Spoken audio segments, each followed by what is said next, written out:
আজকে আমি বানাচ্ছি পটল পোস্ত। পটলগুলো এইভাবে কুটে নিয়েছি। আমাদের লাগছে পোস্ত বাটা, বেটে নিয়েছি, কাঁচা লঙ্কা বাটা, কয়েকটা কাঁচা লঙ্কা। প্রথমে পটলগুলো ভেজে নেব।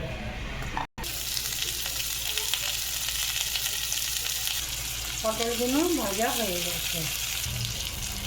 এবার একটু কালো জিরে আর একটা কাঁচা লঙ্কা দিয়ে দিচ্ছি। এবার পোস্ত বাটাটা দিয়ে দিলাম, সাথে সাথে কাঁচা লঙ্কা বাটা, অল্প জল দিয়ে নুন দিয়ে নেব।